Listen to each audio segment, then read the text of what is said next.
Cosmos watched as his coach walked past him as he spoke. "I'll be back in just a minute," he said as he followed Connors out of the hotel. Connors was staring at the desert sunset as Cosmos stepped up to see what he wanted. "I told you my grandfather was a pastor, right?" "Yeah." "Did I ever tell you the story he used to tell me about the rose?" "No." Connors knew he hadn't and continued with the story. "My grandfather would do this thing in Sunday school. He would take one rose and pass it around while he talked to the kids about integrity. They'd pass it back and forth the whole hour. At the end of the hour, he would count out how many students were in class and place that many roses plus the one that was passed around in a vase. He told his students to each come up and take a rose to give to their mothers after church. The rose that was passed around for an hour looked mauled. The petals were pulled wide apart and the stem bent. No one picked that rose to take to their mother. It had lost its integrity. That rose sat in the vase alone as he finished his point about how integrity and virtue go hand in hand. Are you following me?" Cosmos had to think for a while. "The time I'm spending with Glimmer is doing something bad to her integrity? Reputations need integrity also. You and she went to the pit with no supervision.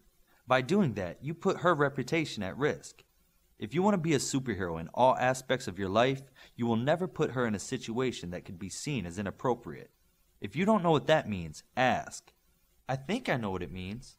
"Good. Then if you do your duty as a superhero, I won't have to talk to you about this again. Spending time with her is one thing. Giving other people something to talk about is another. Okay? So when you go back in there and she asks what we just talked about, tell her I told you this is the time each of you need to be talking to other students about the match. Because I just did. Remember why we have these after-match dinners? After competition friendship. So go be social." "Thanks, Coach," Cosmos said as he walked into the hotel and back towards the dining area. "What did Coach Connors want?" Glimmer asked.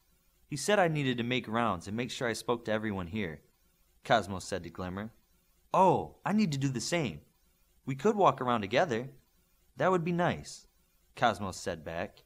Connors watched the young alphas as they interacted. Things were going the way he had hoped they would. "Ranger tells me Darkspeed has started going over villain profiles with you. Are you starting him on that this early?" Coach Smith asked. "He's ready," Connors answered. "Can Ranger join in?" "Not yet.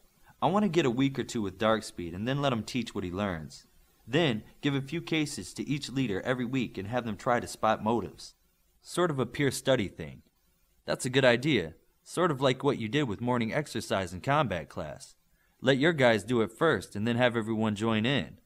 It's worked so far. Everyone, please take your seats," Dr. DeClute called out.